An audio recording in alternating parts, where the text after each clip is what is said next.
Ek het nie gedink om hom vanoggend te gebruik nie, maar deur die afgelope week het iets my bygeval waarin ek in verskillende situasies gesien het hoe dat mense worstel met sekere goed in hulle lewe. En Johan, dit was so in die kol, die skuld. En as jy skuld het, dan leef jy nie lekker nie. Dit bind jou, jy's nie vry nie en daar's baie dinge. En in die geestelike is dit dieselfde. Nou, my titel eintlik vanmôre is, wat het met my sonde gebeur? En ek gaan 'n hele paar teksies noem en net kyk na dit, dat ons vry kan kom van die bewustheid van sonde. Want dit is waar die vyand ons wil hou, om sonde bewus te lewe. En dit pootjie my, dat ek nie in die volheid van die potensiaal wat God in my gesit het, kan lewe nie. Want daar's gedurig skuld wat ek moet vereffen by die Here. Ag Here, ek is jammer. Ek het 'n mannegroep op 'n Dinsdagoggend. En ek het nou al baie die goeters deurgegee en nou Dinsdagoggend toe bid die een ou weer, ag Here, vergewe al ons sondes. Nou maar is dit dan verkeerd om te bid, vergewe ons sondes? Ons moet dit verstaan. Want daai sondes is al 2000 jaar gelede vergewe. Eintlik is dit al vergewe nog voor die grondlegging van die wêreld. Is die sondes wat ek en jy vandag nog doen, klaar vergewe? En ons moet so ietsie van dit raak sien, want God het ons in 'n posisie geplaas om in Christus te lewe. Ek in hom en hy in my. Nou, ek het so in my eerste digbundel 'n gediggie geskryf oor slangetjies en leertjies. Wie het dit nog nie gespeel nie? Ons het dit al almal gespeel, ons ken dit baie goed. Maar ek gebruik dit as 'n metafoor om iets te verduidelik rondom dit wat Jesus klaar volbring het. Die leertjie sê, gaan op. Die slangetjie sê, pas op. So lyk die lewensspel. Op en af, veel te tel. Gooi die dobbelsteen te bepaal, wie wen paal haal. Die slang wat sluk, my afwaarts druk. Die leer wys na bo. Dit wys my, ek moet glo. Opwaarts, afwaarts speel die spel. Dit bepaal hemel of hel. Bo uitkom, nie te versmaai. Ek hoef nie meer te raai. Die metafoor van die spel. Ek jou duidelik vertel. Jesus het die spel volbring vir jou en my redding gebring. Die spel is klaar gespeel. Jesus het Golgotha gedeel. In u rus ek my bevind, met liefde aan u verbind. U die spel voltooi, gewas met u bloed so mooi. Nooit weer die slang vrees, vir ewig by u wees. Die einde by u, die begin vir my. Ek van slangetjies en leertjies vry. Nou die gedagte hier is dat Jesus het klaar die spel gespeel vir jou en my. In sy aardse bediening het hy kom demonstreer hoe Vader sy kinders wil in sy koninkryk orkestreer, hoe hulle moet lewe.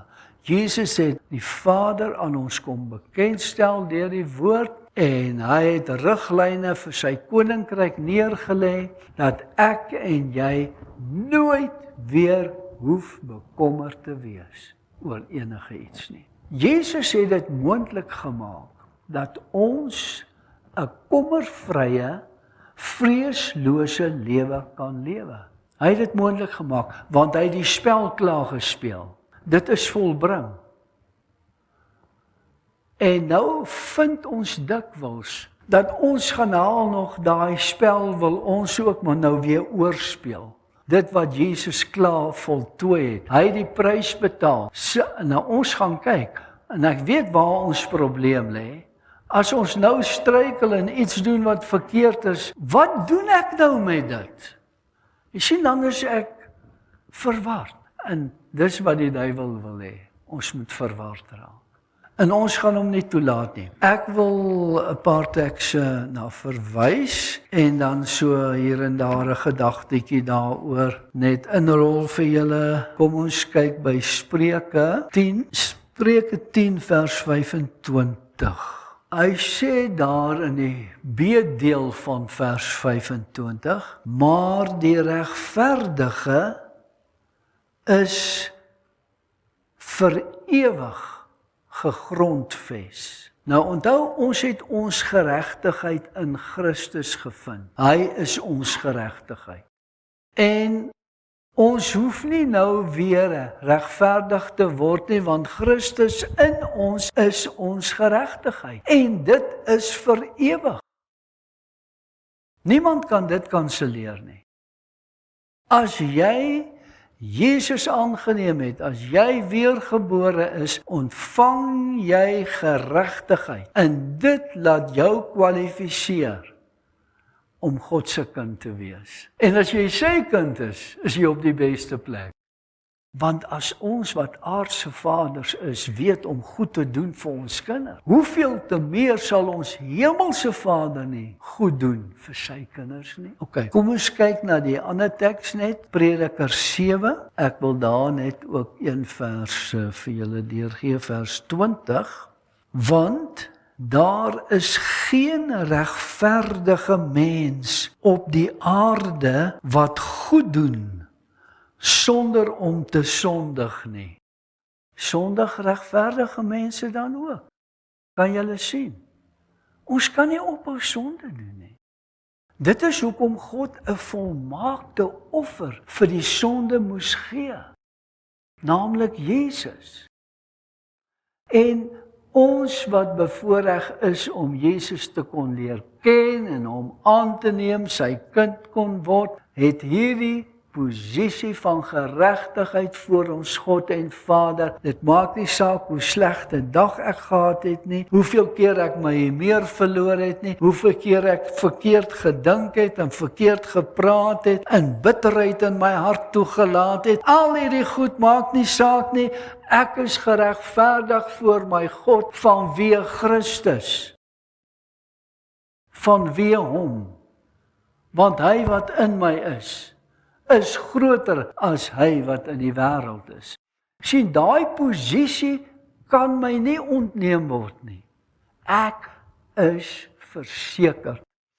Nou, kom ons gaan nou na Romeine 8 toe, want ek het nou net daai uit die Ou Testament uit ingerol vir ons. Nou, hierdie is 'n knock-out vir die duiwel. En hy het baie mense al verwar oor hierdie Romeine 8. Maar daai vers 1 is kragtig. Hy sê, daar is dan nou geen veroordeling vir die wat in Christus Jesus is nie.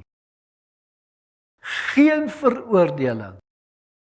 Wat is veroordeling? Veroordeel beteken jy's afgeskryf. Jy het nie meer 'n kans nie. Jy's veroordeel. Is 'n absolute term, soos verdoem, vermoor, verdring. Jy bestaan nie meer nie. Veroordeel, jy's afgeskryf. Maar God sê, ek skryf nie my kinders af nie. Daar's geen veroordeling nie vir die wat in Christus is. Want die oomblik waar ek struikel en probleme het en foute het en negatief raak of wat ook al met my gebeur. Jesus, Hebreërs skrywer sê dit pragtig, hy leef om in te tree vir ons. Hy tree vir ons in by die Vader. Hy sê, Abba, Vader, daai enetjie, kyk na my hande, ek het die prys betaal. Hulle is gedek, die prys is betaal. Geen veroordeling, Vader. Hulle name is in die boek van die lewe. In die groot wonderlike openbaring wat ons nog moet kry, wat ons besig is om te ontdek. Dit het al gebeur voor die grondlegging van die wêreld. Waar ons name in die boek van die lewe geskryf is 'n ander onderwerp daai, maar dit is net so heerlik en kosbaar. Nou ja, maar wat moet ek dan nou doen om hel toe te gaan? Jy kan nie daar beland nie, want daar is nie veroordeling. Ja, maar is daar nie 'n sonde iewerste wat ek kan doen om die hemel vry te spring nie? Ek wil graag hel toe gaan. Jy kan redeneer soos jy wil, maar daar is geen veroordeling as jy Jesus toegelaat het in jou lewe nie. Kyk net vir my by Markus 3, daar het ons wel 'n uitspraak van Jesus. Ek gaan lees van vers 28 af. Voorwaar ek sê vir julle, al die sondes sal die mensekinders vergewe word. En al die lasteringe wat hulle mag uitgespreek het, maar wie teen die Heilige Gees gelaster het, het geen vergifnis tot in ewigheid nie, maar is skuldig aan die ewige oordeel. Dit is met ander woorde net 'n mens wat laster teen die Heilige Gees, vir wie daar geen genade meer oor is nie. In die eerste plek moet so 'n persoon, iemand wees wat nog nooit, iemand wees wat die Here Jesus al aangeneem het, en volgens Hebreërs 6 dan opsetlik weer ontken dat die Heilige Gees waaragtig is. En daar is voorbeelde in die kerkgeskiedenis van mense wat hulle rug weer op die Here gekeer het en nie kon terugkom nie, omdat hulle teen die Heilige Gees gelaster het. Ek kan nou nie onthou wie daai filosoof was nie, hy was 'n teoloog, en die filosofie het so op loop gegaan met hom, dat hy heeltemal 'n ateïs geword het en die woord verwerp het. Ek probeer nou dink wat sy naam is. Dit is hier in die middel 60er jare wat hy geleef het. Toe kom hy tot sterwe, hy is in die hospitaal, en daar word geskryf van hom, hoe dat hy met angs gille, wat deur daardie hospitaalgange weer klank het, God gelaster het en die heilige wesens gelaster het, as gevolg van hy het in sy lastering gesê hy is in die vlamme van die hel. 'n Verskriklike dood wat hy gesterf het. Hy het 'n week aaneen gesterf. Nou dit was 'n man wat op 'n tyd hom onderwerp het aan die gesag van die woord. Maar hy het wegbeweeg onder die gesag uit. En hy het lasterlik teenoor die Heilige Gees begin optree. Nou, so 'n persoon. My oorlede skoonvader het 'n worsteling gehad. Hy het in 'n pastorie groot geword en was aktief in die gemeente. Sondagskool, jeugbediening, orkes in die kerk, en omdat hy baie musikaal was, het die wêreld hom gegryp en ingesluk, en hy het die Here verlaat. En toe Olive 13 jaar oud is en haar hart vir die Here gee, toe het alles begin verander, maar hy het geworstel, hy het gesê, hy kan nie terugkom na die Here nie, want hy gesondig teen die Heilige Gees, en hoe kan hy nou terugkom? Want hy weet wat reg is. En hy het gedink, hy het hierdie sonde gepleeg van lastering teen die Heilige Gees. En ons het baie met hom gewerk en gedeel. Hy het siek geword en hy het op 'n punt gekom waar hy besef het die Here het hom nog 'n kans gegee. Maar Olaf het baie keer gesê sy wens sy kon hom as pa gehad het, soos wat hy nou is. En nie soos die dronklap pa wat daar was vir jare en hulle huwelik uitmekaar geskeur het as gevolg van die drank en die wegbreek van die Here af. Toe hy ontdek, maar hy het nie gelaster teen die Heilige Gees nie. Daar is genade. Het hy weer by genade uitgekom en wat 'n pragtige mens. Wat 'n wonderlik 'n paar jaar wat ek dink 2 jaar of wat nog geleef voordat hy dood is. Maar baie keer worstel mense, maar het ek nie gesondig teen die Heilige Gees nie. Nou ek het met die Here oor die goed gepraat en eendag vir hom gevra. Hy moet vir my wys, Heilige Gees, wys net vir my, sê net vir my, wat sê ek vir so 'n persoon? En ek het dit net as 'n openbaring gekry. As so 'n persoon na my toe sou kom en hy sê vir my, hy dink hy het gesondig teen die Heilige Gees, want die Here hoor hom nie, hy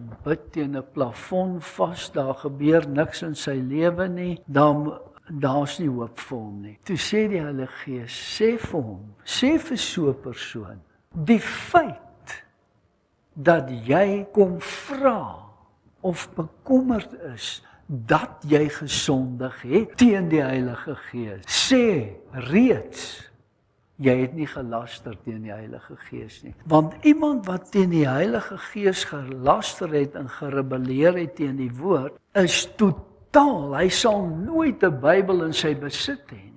Hy sal niks evangelies van aard in sy huis of in sy lewe toelaat nie. Hy sal nie 'n tafelgebed doen nie, hy sal nie gaan bid of Bybel. Nee, hy haat alles. Daarom, ek vra vir die ou, doen jy dit? Hoe doen jy dit? Nee, hy het 'n Bybel, hy het 'n paar Bybels in sy huis, maar die Here hoor hom dan nie. En ek sê, dis nie die sondiging teen die Heilige Gees nie, dis ander goed. Maar jy moet net ontdek, Jesus het klaar die prys betaal vir jou. Ek wil jou sê, my pa, my ou skoonpa, as hy sou gesterf het, voordat hy die omkeer gemaak het, was hy by die Here. Voor of na daai omkeer, want hy het, toe hy 'n kind was, al sy hartjie vir Jesus gegee. En die Here het hom gedra. Nou, ja, ek is lank al van die punt af, maar ek weet nie of dit saak maak. Ek moes hierdie ding van sondiging teen die Heilige Gees inrol, dat julle net dit ook moet verstaan. Die Satan is 'n aanklaer van die begin af. Paulus sê dat hy's 'n aanklaer van die heiliges. En ons weet, hy beskuldig en hy wil ons altyd in 'n swak lig stel by die Here. Kom ons kyk gou na die probleem wat ek dink. Hier is 'n skets wat ek altyd maak wat julle goed sal ken. En as jy dit wil verder kom verduidelik, dan kom jy na toe dat jy dit bietjie 'n slag gaan doen. Dat ek dit nie altyd hoef te doen nie, maar kyk nou mooi. Hier is my biologiese geboorte. My biologiese geboorte. Ons het almal 'n biologiese geboorte. Nou, ons word gebore behorende aan die koninkryk van God.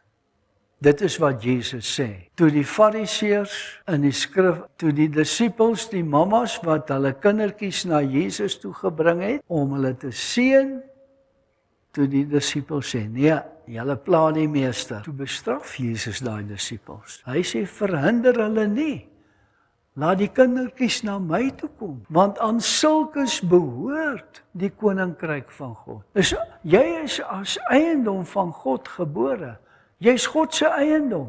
Of jy Jesus aangeneem het of nie, jy is God se eiendom. Kyk, en hier het jou lewe begin. En ons is almal gebore om die ewige lewe deelagtig te word. Op 'n stadium van ons lewens het ons almal gesondig en sondig ons nog steeds. Maar van my 8ste jaar, 10de jaar, 12de, 13de jaar. Die Bybel sê nie van watter ouderdom af nie. Maar van 'n sekere besluitnemingspunt, die oomblik wat ek kan verstaan uit die Bybel uit, wanneer jy kan onderskei tussen goed en kwaad, wanneer jy oud genoeg is om te besef te onderskei, hierdie ding is sonde. Van daai oomblik af word die ongeregtigheid wat jy doen jou toegereken. As 'n seentjie van 5 jaar sy pa se pistool in die hande kry wat daar op die speelkas gelê het, en hy wil cowboys en kroeg speel en hy skiet een van die maatjies raak dood, gaan daai kind niks oorkom nie, want hy is nie verantwoordbaar nie. Dis dieselfde situasie hier. Die goedjies wat ek hier doen wat verkeerd is, wat nou maar net spontaan gebeur, dit maak my nie minder kind van God of maak nou dat ek nie meer aan hom behoort nie. Maar die oomblik as ek kan onderskei, begin ek 'n besluit neem wat in 'n ander rigting beweeg. En daai pad loop hel toe, ons weet dit, maar gaan of hemel toe of hel toe. Nou die woord bekering is 'n kragtige woord. Hy het 3 betekenisse. Die Griekse woord is metanoia. En metanoia beteken om 'n ommekeer te maak. Dit beteken om van rigting te verander. Dit beteken om jou denke te verander. En 105 keer sê die Bybel, ek moet my bekeer. Nou moet ek my bekeer, want ek moet terugkom op hierdie pad. Nie waar nie? Onthou hier, die feit dat ons hier beland het, is onvermydelik. Ons het almal daai instink om die weg met die minste weerstand te kies. En ons het begin verkeerd loop en handel en wandel, maar toe daar 'n dag gekom van my wedergeboorte, sê maar daai dag, en ek is terug hier op hierdie pad, want hier het ek ontdek, Johannes 3 vers 16, so lief het God die wêreld gehad, sodat elkeen in hom glo, nie verlore mag gaan nie, maar die ewige lewe kan hê. Dit is waar God ons wil hê, die ewige lewe.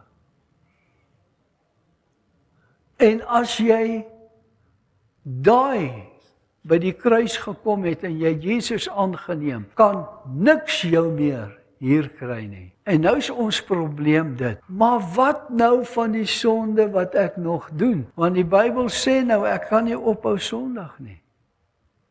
Wat van daai sonde? En dit is ons probleem, want mense sukkel om te glo dat die evangelie so wonderlik is, dat God voorsiening gemaak het, ook vir die sonde wat ek weer sou doen, nog voor die grondlegging van die wêreld, het hy klaar voorsiening gemaak. En Jesus het dit kom bekragtig 2000 jaar terug op Golgotha, het hy vir alles betaal. Vir alles wat ek gedoen het, wat verkeerd was, wat ek nog steeds doen, en wat ek nog gaan doen, het Jesus die slangetjies en leertjies in ons plek gespeel. Ek hoef nie met die goed te stoei nie. Ek ontvang net my redding, my geloof in hom. Nou, kom ons kyk net gou hierso by Johannes, want anders gaan ons bietjie sukkel. Ek sê altyd vir ouens, as ek vir jou iets geleer het of bedien het en jy kom op 'n teks af, sê maar, nie het dan klomp nonsens gepraat, maar kyk wat sê die Bybel hier, dan kom praat jy met my oor daai nonsens wat ek praat het. Dat ons kyk wat sê die Bybel regtig oor dit, want dit wat ek met julle deel is alles skriftuurlik. 1 Johannes 1, ek gaan hom lees van vers 6 af, 5 af. En dit is die verkondiging wat ons van hom gehoor het en aan julle verkondig. God is lig en geen duisternis is in hom nie. As ons sê dat ons met hom gemeenskap het en in die duisternis wandel, dan lieg ons en doen nie die waarheid nie. Nou, die oomblik as jy Jesus aangeneem het, het jy in lig ingekom. En as jy in lig ingekom het, het jy gemeenskap met hom. As ek dinge in die duisternis doen, dan verloor ek die lig, dan verloor ek my gemeenskap met hom, my vrede. Ek is nie meer in sy rus nie. Vers 7. Maar as ons in die lig wandel soos hy in die lig is, dan het ons gemeenskap met mekaar en die bloed van Jesus Christus, sy seun, reinig ons van alle sonde. Daai woord reinig is 'n werkwoord in die teenwoordige tyd. Dit beteken, toe ek in die lig gekom het, by my wedergeboorte, Jesus aangeneem het ek in die lig gekom, ek het geesgemeenskap met hom, maar nou doen ek nog goed wat verkeerd is. Die bloed van Jesus reinig my van al daai verkeerde. Ek het dit nou gelees. Dit hou nooit op nie. Die bloed wat 2000 jaar gelede gestort is, terwille van ons geregtigheid, ons reiniging, dit is nog steeds aktief, effektief besig om ons, God se kinders, vir ons Vader te heilig en te reinig. Dit bring ons op 'n plek waar ons, soos Petrus sê, volmaak voor God staan, sonder vlek of rimpel, vanweë die bloed van Jesus Christus. En as ek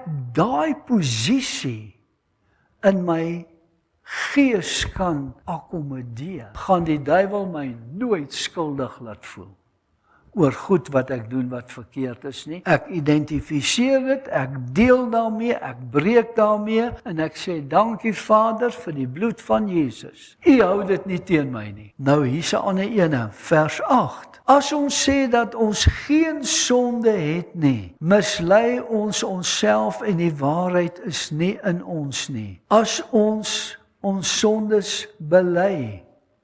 Nou ons moet hier iets baie mooi verstaan. Die woord bely beteken nie die opnoem van 'n klomp sondes wat ek gedoen het nie. Ek lees onlangs 'n boekie van iemand wat hom in die 50er jare geskryf het, dink ek. En hy sê daar, jy moet al jou sondes wat jy ooit aan kan dink en kan onthou, moet jy opskryf en een vir een bely. En dis nie die waarheid nie. Daai woord bely beteken, ek stem saam. Amen.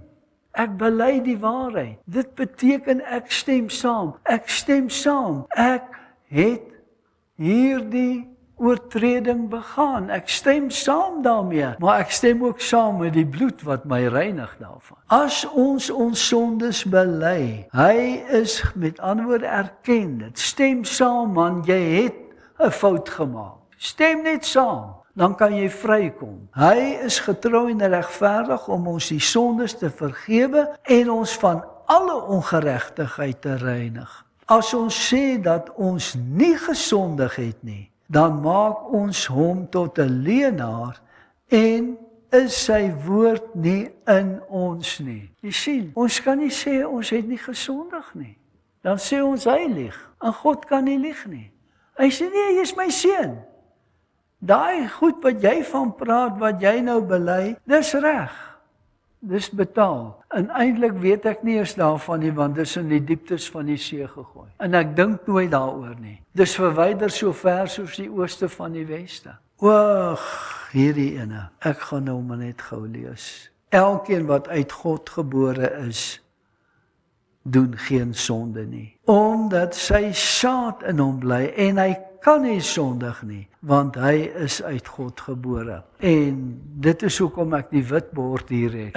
Ek moet dit, anders gaan julle sukkel met hierdie. Ek is gees, ek het 'n siel en ek woon in 'n liggaam. Gees, siel en liggaam. Ek is gees, ek het 'n siel en ek woon in 'n liggaam. En ek wat gees is weergebore. En ek wat gees is, kan nie meer sonde doen nie. Maar die siel wat in my is, My ou sielsmens. My siel bestaan uit my wil, my denke en my emosie. Dis die dimensie van die siel. As ek vanuit my siel optree, dan kan ek verkeerd tree. Dus die siel en die vlees is presies dieselfde ding. As Paulus sê, wandel deur die gees, dan sal jy nooit die begeerlikheid van die vlees volbring nie. Hy sê, want hierdie twee staan teenoor mekaar in julle, sodat julle nie kan doen wat julle wil nie. Want gedurig deur neig ek om kwaad te word, of die verkeerde ding te sê, of te doen, of dit is teenwoordig. En dit kom nie uit my gees nie, dit kom uit my siel uit, my vleesmens. En ons kan vleeslik baie lelik raak. As hy sê in Galasiërs 5 vers 16, wandel deur die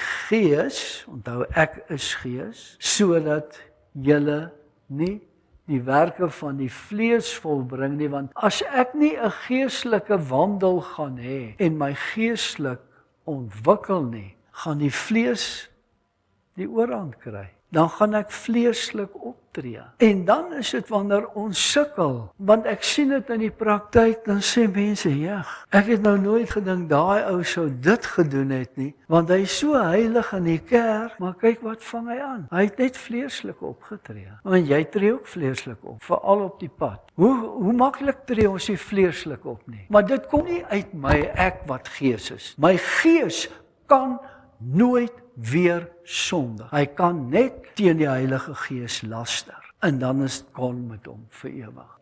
As jy uit God gebore is, kan jy nie sondig. Want jy is gees. Maar die sonde wat ek nog doen, kom uit die vlees uit. Die sielsarea uit. En my gees is, totdat Jesus sal kom, besig om hierdie siel te coach, om ook soos die gees te wees.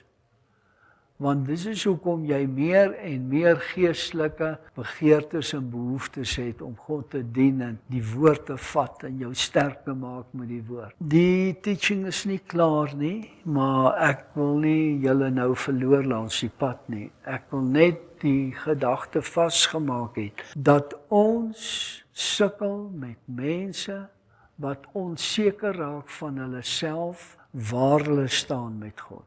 Want hoekom werk goed nie uit in hulle lewe nie? Jy wil nog slangetjies en leertjies speel met die op en afs van die lewe, met reg en verkeerd. Fokus op die eindpunt. Jesus het bo uitgekom. Hy is bo. Ons begin by hom boontoe. Ons speel glad nie slangetjies en leertjies nie. Want Jesus het dit afgehandel vir ons. Dit is volbring. Weet jy wat is alles volbring? Jou wedergeboorte, jou genesing, jou voorspoed, jou sukses, jou oorwinning, jou vrede. Alles is volbring. En ons maak baie keer om die fout om goed vir God te vra of vir God te sê, wat hy niks aan kan doen nie, want hy het dit klaar gedoen. Hy het dit klaar volbring. Hy wag dat jy kom my ou seun, vat net wat ek vir jou gegee het. Vat dit net. Nou as jy vanmôre in geloof kan vat, dat jy gees is, en 'n siel het. Ek het nou nog nie eens by die liggaam uitgekom nie, maar dit is miskien vir 'n ander dag. Maar ek wil net daardie ene vasgemaak het en duidelik gemaak het. Dit maak nie saak nie, jy weet, as ons gaan kyk na Galasiërs 5:16 waar Paulus sê, wandel deur die gees, sodat julle nie die begeerlikheid van die vlees volbring nie, want hierdie twee staan teenoor mekaar in julle, sodat julle nie kan doen wat julle wil nie. En dan sê hy, en die werke van die vlees is volbring.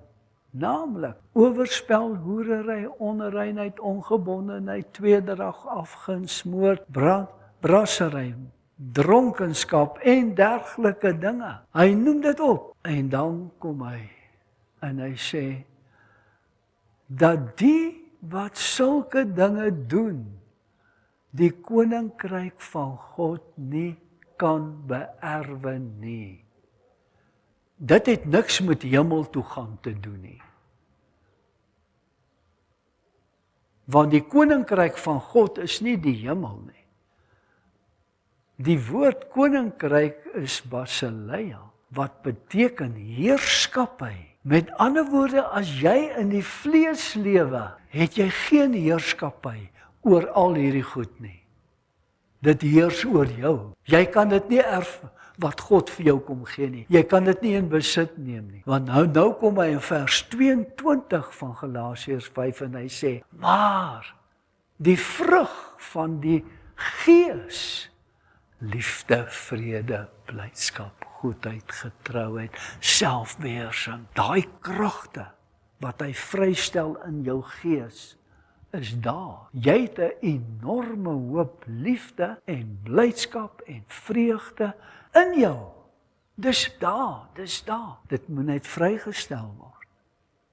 Dis joune. En dit staan teenoor die vlees, waarmee die duiwel ons wil redeneer, dat ons nie kan heers op hierdie aarde nie. God wil hê ek en jy moet koning en priester vir hom wees, om sy deugde te verkondig. Hy sê dit. Ons is konings en priesters hier op aarde. Hier is nog so 'n halfuurse teaching daaraan, maar ek gaan net afsluit met hierdie ene. God en die mens. Toe Jesus die prys betaal het en ons versoen het met God, het hy 'n verbond met sy Vader gehad. Sy Vader het vir hom gesê, jy is die lam wat geslag is vir die sondes van die hele wêreld. En almal wat jou aanneem, sal nie verlore gaan nie, maar hulle sal die ewige lewe hê. En daar het 'n verbond van God na die mens toe gekom. Hierdie is 'n verbondslyn van God na my toe. 'n Verbondslyn wat deur die bloed van Jesus konstant in stand gehou word. Hy kan nooit breek nie, want die bloed van Jesus sorg daarvoor. Is 'n bloedverbond. Nou van die mens na God toe is daar ook 'n lyn. En dit is 'n verhoudingslyn. Maar die verhoudingslyn kan breek. Maar dis nie God wat hom breek nie. Dis ek as mens wat hom breek. Ek raak uit verhouding uit met God. Lukas 15, die gelykenis van die verlore seun, né? Toe hy by sy pa in die huis was, want daai tipeer die pa, tipeer God en die twee seuns die kerk. Maar hulle is in 'n verbond en toe daai seun, die jongste seun koers kry, het hy hierdie verhouding gebreek en hy het in die varkhok beland. As hy in die varkhok gesterf het, het hy nie verlore gegaan nie. As gevolg van die verbond. Ek gaan hemel toe net op grond van die verbondslyn. Ek kan nie hemel toe gaan op grond van die verhoudingslyn nie. Want dan het Jesus verniet gesterf. Want vir 4000 jaar het God se volk probeer om in verhouding met God 'n verhouding in stand te hou, maar hulle kon nie. Die offers was hopeloos, alles het nie meer gewerk nie, totdat God gesê het, nou gaan ek my offerlam gee. En die ene is ewig. Maak hierdie vas vir jou, hoor. En as die vyand vir jou iets wil sê, herinner hom aan jou verbond wat jy het. Al voel jy hoe sleg en hoe afgetakel, al voel jy hoe verwerp, sê net dankie Vader vir hierdie verbond wat ek met U het, vir die bloed van Jesus wat my reinig en heilig gedurig deur. Halleluja, prys die Here. Kom ons bid net saam. Vader, dankie vir die woord wat ewig is, dat dit kosbaar is, heerlik is, eenvoudig is, so maklik is, dat dit goeie nuus is, die beste nuus ooit, en dat ek hier saam met U kinders vanmôre hierdie sekerheid het, dat nie een wat vanmôre hier is, ooit verlore sal gaan nie, maar dat ons reeds die ewige lewe ontvang het, en in 'n verbondsverhouding met U kan staan. En ek bid vir besondere inspraak van U Gees, waarin U die werk van die Heilige Gees wat U in ons vrystel, dat ons sal toelaat, dat die Gees ons gees sal verryk, ons bekwaam maak, om die werke van die vlees te oorwin, en dat ons sal fokus op wie ons is in Christus. Ek seën my broers en susters, in Jesus wonderlike naam.